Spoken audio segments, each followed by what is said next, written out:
Dzalika ya akhi, maka ketahuilah yang demikian wahai saudara. Ya.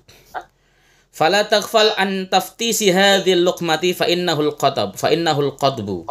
Janganlah kamu lupa lalai untuk meneliti setiap puluhan, setiap apa ya ini namanya suapan yang hendak dimasukkan ke dalam perut, fa innahul qadbu, karena sesungguhnya itu bisa merusak. Jadi setiap suapan yang masuk ke dalam perut itu harus diteliti betul. Ya, jangan sampai kemudian ketika kita sudah makan terlanjur ternyata yang masuk ke dalam perut adalah perkara haram.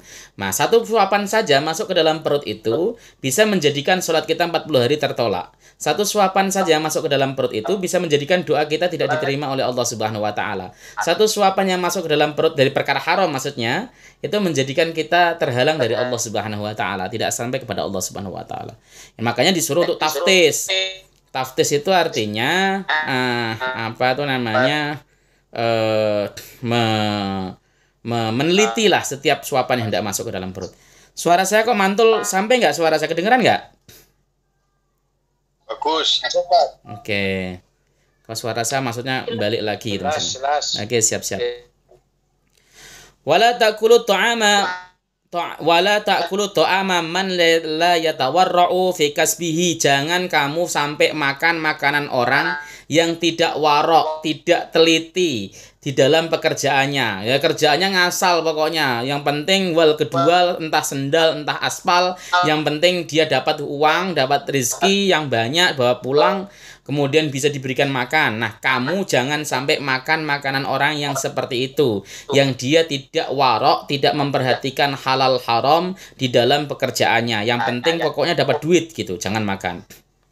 Walau annahu ghadabun minka la taltafitum ilaihi. Walaupun seandainya dia itu marah kepadamu, ya jangan sampai kamu noleh kepadanya. Jangan, meskipun dia maki-maki kita, marah-marah sama kita, tetap jangan pernah sampai noleh kepadanya. Karena apa? Makanan dari orang yang tidak warok, tidak memperhatikan halal haramnya itu berpotensi untuk menghitamkan hati kita.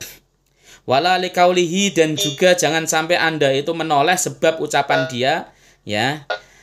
Kasarta khotirona, kamu telah memecah perasaanku, kamu telah menyakiti perasaanku. Ya, jangan kemudian karena dia ngomong gitu lalu kita mau, jangan. Wahadal amru qalla man apa tuh namanya, yatanabbahu lahu min masyaikhi hadal asri, ya, atau hadal isr, ya.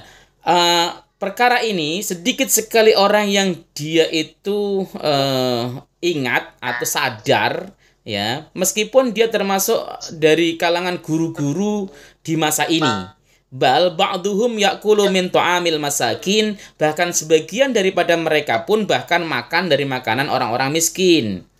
Ya, makanan yang justru jatahnya orang-orang miskin dia juga makan juga mau. Ini yang sering saya sebut, biasanya orang yang kayak gini itu orang kaya tapi masih doyan zakat seperti itu. Ya. Kemudian walamma lamauhu qala, tatkala dia itu dicela, artinya ada yang protes, ada yang mencela, ada yang mengingatkan, dia berkata, ya, khiftu an ukatsira khatirahu, aku khawatir apabila aku menyakiti perasaannya, jagain hati dialah.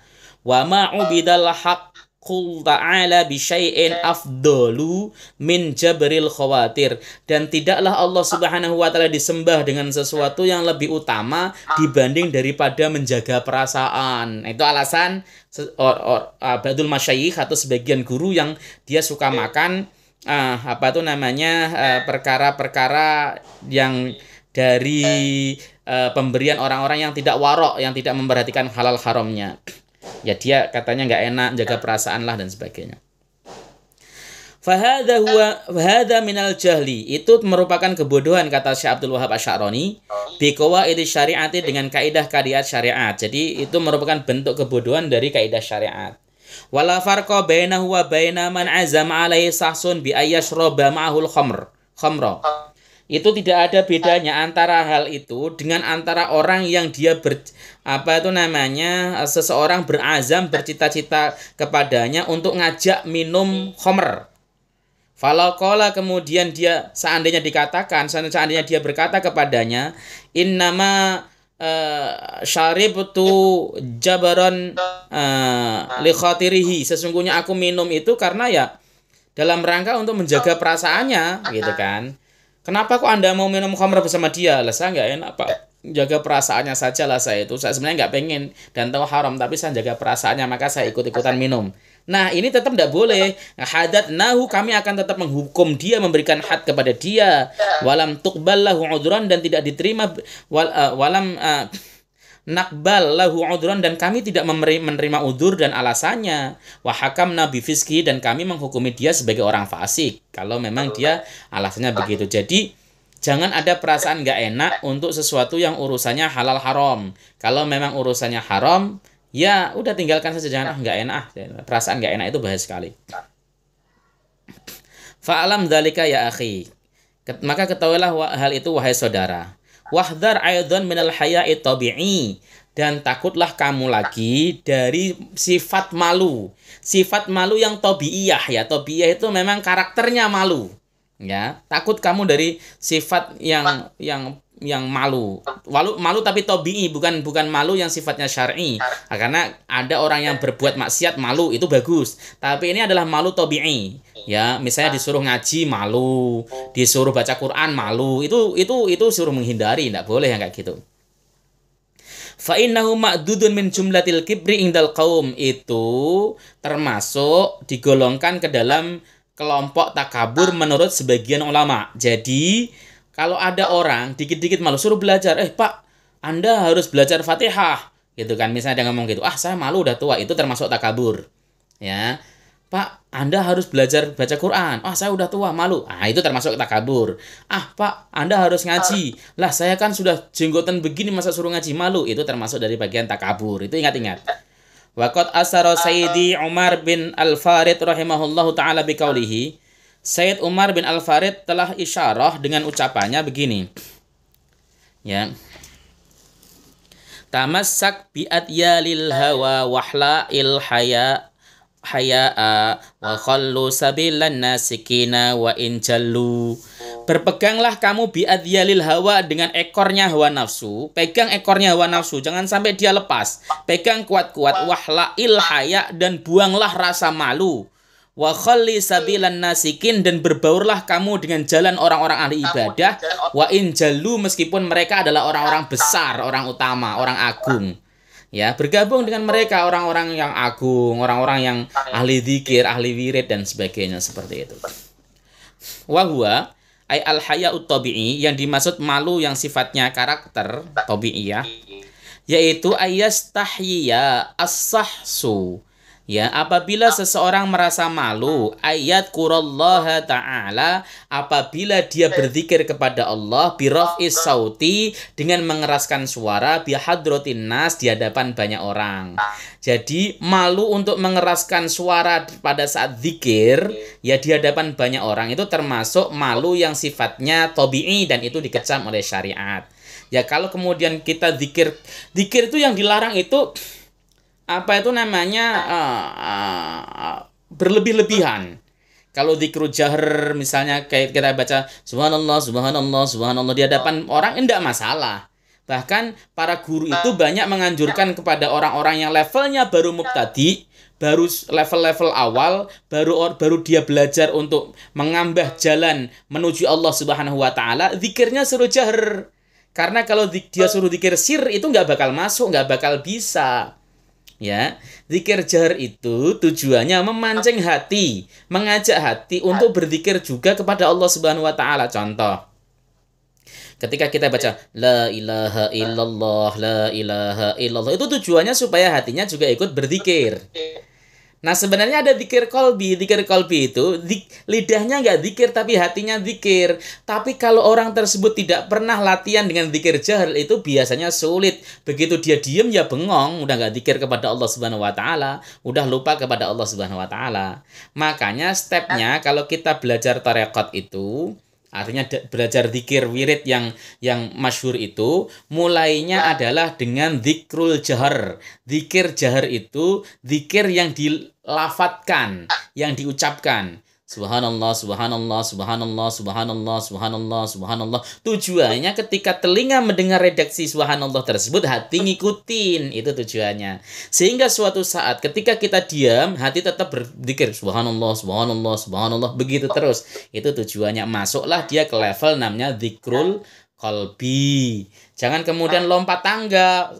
Tangga 1, 2 belum ditapaki, tiba-tiba tangga 5 ya jatuh. Orang seperti itu. Nah, nggak perlu malu kalau kemudian kita harus zikir keras dengan suara apabila di hadapan orang. Wa aktsaru man yadruku dzalika bi qadratin nas ashabul anfus kal quddati. Itu bukan usati ya. Ya, tapi kal quddati. Saya baca dalam kitab satunya kal quddati.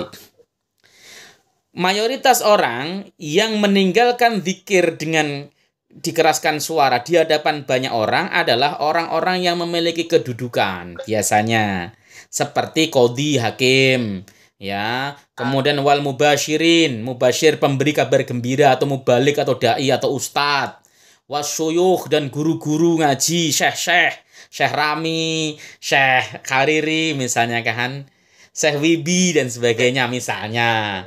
Itu termasuk syuyukh, itu syuyukh RSPP. Ya, misalnya itu biasanya mereka akan malu untuk berzikir di hadapan banyak orang, wanahwihim. Jadi kalau jadi mubalik besar misalnya ada la ilaha illallah, itu malu, dia merasa level saya sudah tinggi. Mestinya tidak malu. Fa idza kullifa ahaduhum ayadhkurallaha ta'ala bi hadratin nas hasala indahu hajlun ka'annahu irtakaba maksiyatan. Kalau seandainya mereka, salah satu di antara mereka tersebut itu disuruh untuk zikir di depan banyak orang, maka dia akan merasa malu seakan-akan dia melakukan perbuatan maksiat.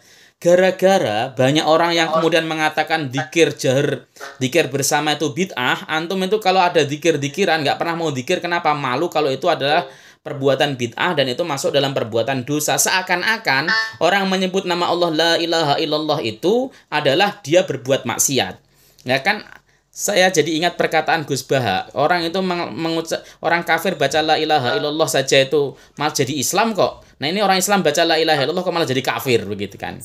Jadi jangan pernah malu karena memang step kita itu ada kelasnya. Jadi kalau kita kelasnya memang baru menapaki jalan menuju Allah, lisan itu penting sekali, serius. Jadi orang yang nggak biasa berzikir dengan hati, suruh langsung wah zikir saya dalam hati itu sulit, nehi, saya rasa nggak bisa, sulit. Ya, begitu lupa ya dia nggak ingat lagi. Makanya caranya adalah rajin mulai dengan zikir lisan dulu. Zikir lisan itu ya diucapkan, begitu loh maksudnya. Ya. Jadi jangan pernah merasa kalau suruh zikir itu seakan-akan berbuat dosa, berbuat maksiat, jangan seperti itu. Oke. Famislu haula'i yajibu alaihim adzikru biraf'is saut hatta yahruju anil kibr. Nah, orang-orang semisal itu diwajibkan untuk mereka untuk zikir dengan mengeraskan suara sehingga keluarlah kesombongan dari hatinya. Sehingga nggak ada rasa malu lagi dan sebagainya. Nggak ada itu kan level kelas kanak-kanak zikir dengan jahar itu kan. Saya levelnya sudah ustadz, sudah mubalik, maka saya tidak perlu level ini. Orang yang semacam itu disuruh terus supaya apa? Supaya dia sudah hilang sifat takaburnya di dalam jiwa. Ya, orang itu takabur sesuai dengan kedudukannya masing-masing. Oke, saya minum empon-empon dulu nih dari Pak Rami kemarin.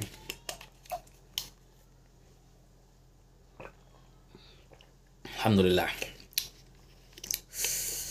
Enak ternyata Pak Rami. Pak Rami ada nggak di sini? Nggak ada ya? Tapi jangan terlalu jangan dingin, Tad. Harus agak netral. Enggak, udah nggak dingin, udah enak pokoknya. Ternyata ada orangnya.